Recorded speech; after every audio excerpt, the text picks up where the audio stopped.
Hi everybody, I'm Bill Sanders and this is Watch Art Sci, the art and science of watch collection.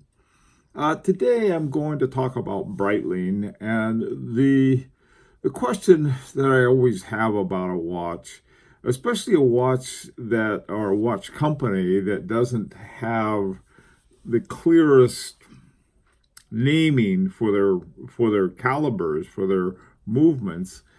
And Breitling is one of those companies. Now, the thing about Breitling that sort of drives me nuts is that they do have a very good movement. I'm going to talk about that in a second. But the first thing I wanted to do is to take a look at one of their watches, a Breitling Navtimer 1 and it has a caliber they call B24.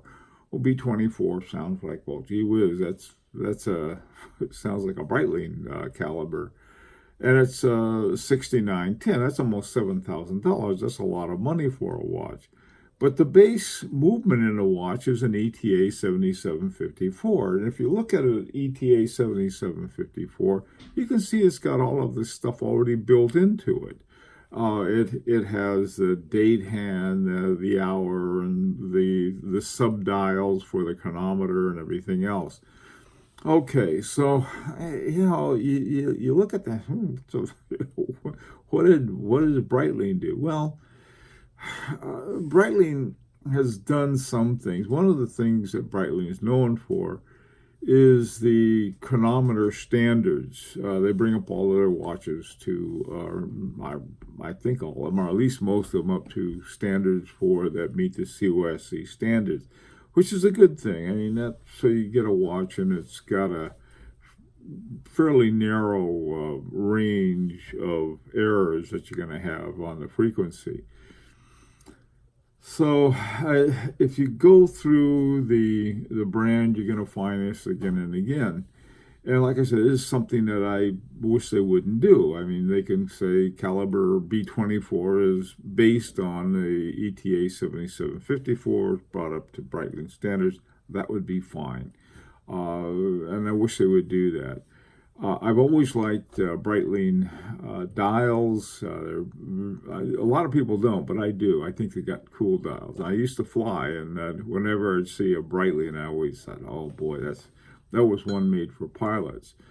But that was sort of the central question I have. Okay, now that's behind us. So let's take a look at Breitlings. And I want to start with the Breitling B01. This is Breitling's only manufactured base movement. There's another one that sort of is, and I'll talk about that in a second. And it's called the B01. Okay, now it's not just one that they happen to do. It's a really good movement. It's called a column wheel chronograph with what's called a vertical clutch, and the clutch goes like this rather than like this. And it's got a column wheel rather than a cam. And there's people will debate on that, but I'm not going to talk about that. It's by and large, I think a column wheel is considered a little better than that. That's okay. And it runs at 4 hertz, which is, it depends on, I like the slower movement, but that's okay. That's me.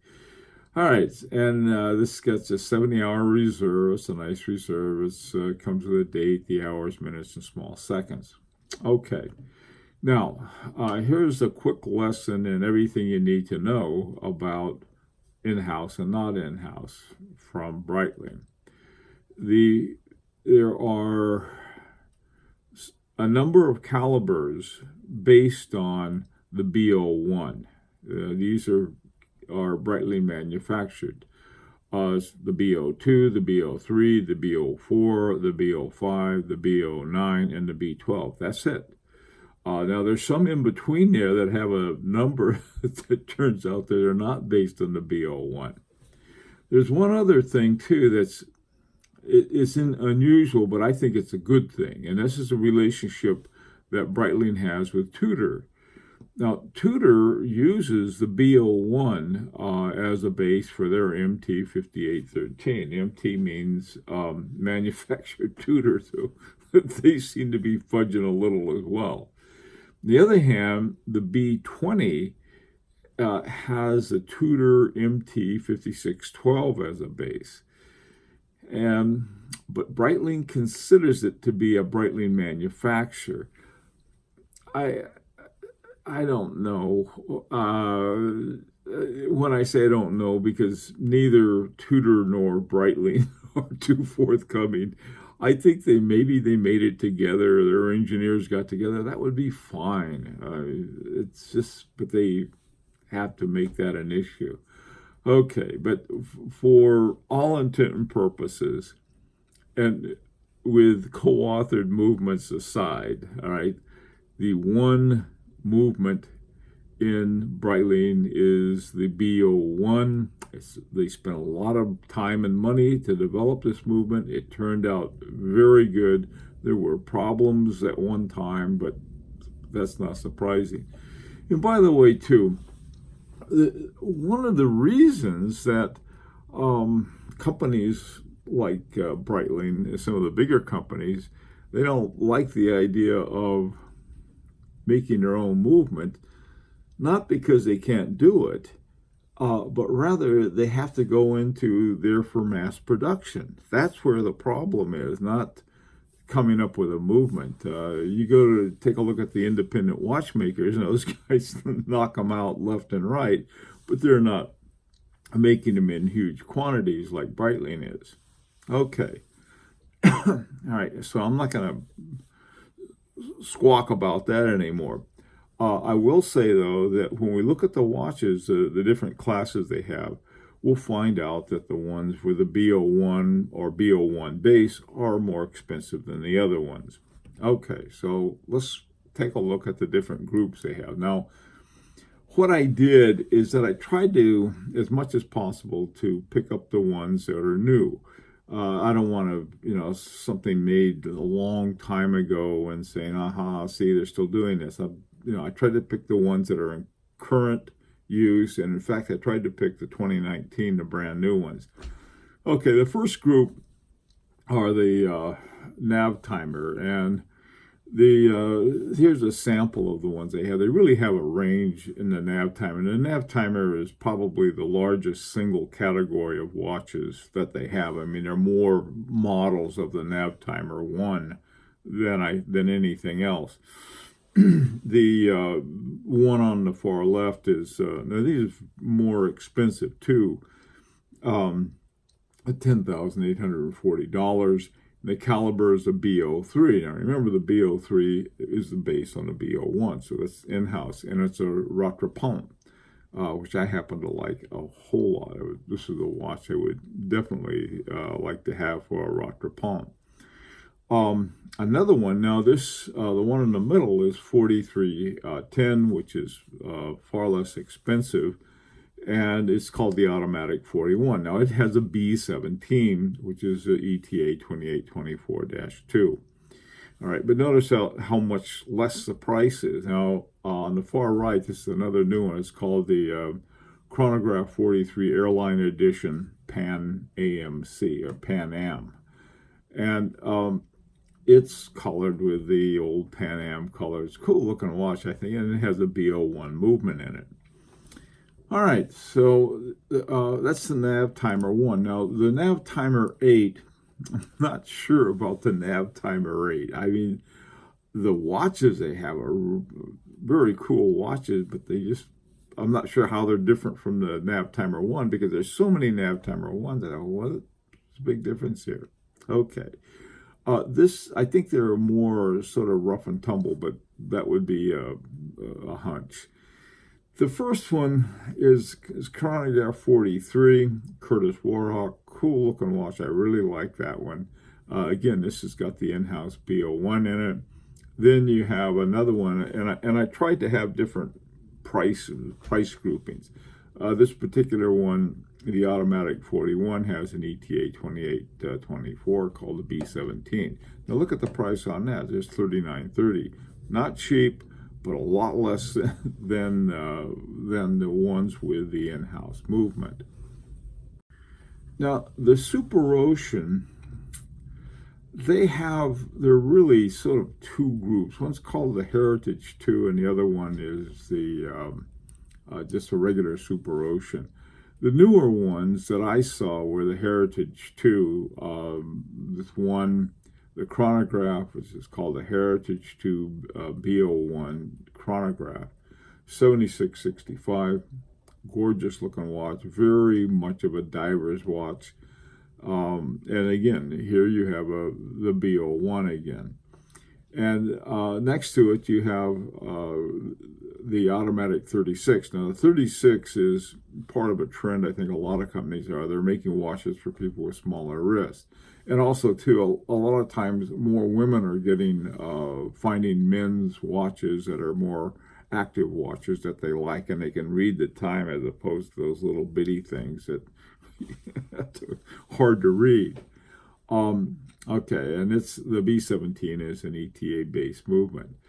Now, the Heritage B20 Automatic 42, 4260. Now, the price here is pretty low for an in-house movement, but the B20, they take as a manufactured movement. Like I said, I'm not going to go on about that, but this is sort of the one that they did with Tudor. And it's a good-looking watch, and it's not quite as functional as it doesn't have as many functions as you find in the chronograph. All right, the Premier, these are little dressier watches. Now, the first one I have is called the Automatic 40. I think $16,000. Well, the $16,000 is primarily because it's in gold. That just shoots the price right through the roof. On the other hand, you have another one called the Breitling for Bentley. This is a series of watches for the Bentley Motor Car Company. And this one's $8,500, and it's got a B01 in it. Now, that's the one people with Bentleys maybe they want the gold one instead, but I guess for Bentley, sort of was between Bentley and Rolls-Royce. Bentley always were the race car ones, whereas the Rolls-Royce were more of the elegant of the pair. Anyway, this is the Premier line of watches, and they got the same thing with the funny business about the naming they have of the watch calibers. Okay, the Avenger, I didn't find any new ones for 2019. I just took a look at it. These are themed around airplanes, very sort of a super airplane, I think. And the one on the left there is a Hurricane 12H. I think that was the new one. I think that was the 2019. This is 7665, and again, it has the B01 in-house movement.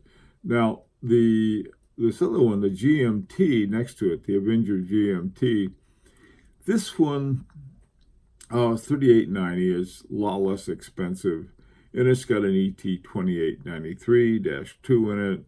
It comes, they ship with a GMT in it.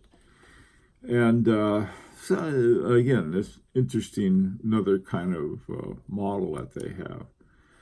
Now, the final two I'm going to talk about at any length is the Chronometer and the Colt. The Chronometer is sort of like a more elegant version of sportsman kind of watch.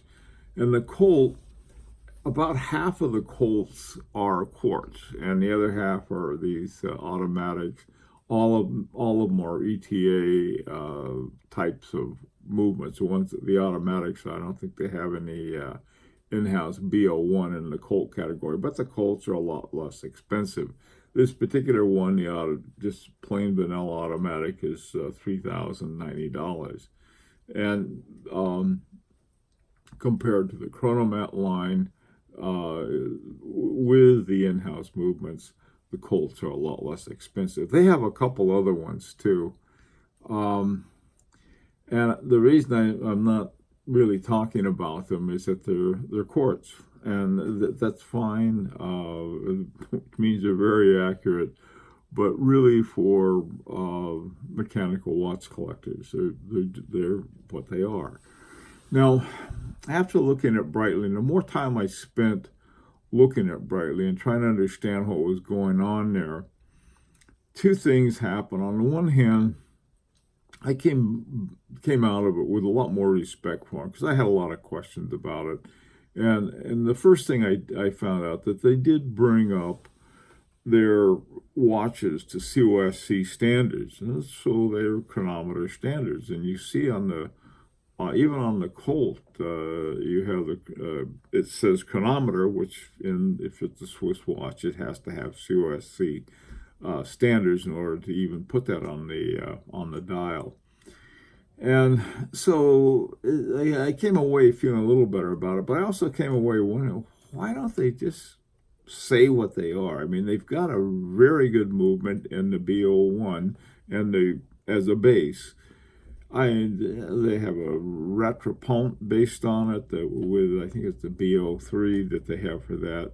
Some really good, very good watches, but to me, it's sort of like, well, why don't they, why don't they just say, okay, here are #1 watches. Now, there's a lot of reasons that perhaps people in marketing may give, and collectors themselves may give why that's not important, but I think it is. And the thing of it is that they keep saying, well, their ETAs are really pretty decent movements, and I would agree. Yeah, they're pretty decent, and so why wouldn't you say you have an ETA in it? A lot of times you say we have a Swiss movement, that's. But the dials, the shapes they have are very more of an active man's kind of brand. And I think they have the fact that they do have spend so much attention to having their watches meet the COSC standards is a very good thing. Anyway, so those are the Breitlings that I had, my take on Breitlings. And I've come away with, I think, like I said, a better appreciation, especially of what they went into to make that B01 movement. I'm not sure about the B20. I don't know if anyone else is either, because I see both Tudor and Breitling both say, oh yeah, these are our in-house movements. So, who knows? Okay, well, listen, as always, I really want to hear what your opinion is, especially if you own or have owned or thinking about getting a Breitling. Say, hey, I got a Breitling and they're really cool. I really like it, or I got issues with it, and whatever. I mean, I like the looks of them, that I will say. And some of them I like quite a bit, that Rattrapon, very attractive watch. So let's hear what you have to say, and as always, this is an opportunity to subscribe if you'd like. And on Sunday, we'll have our collection review. Hope to see you then. Until then, this is Bill Sanders for Watch Art Sci, the art and science of watch collection.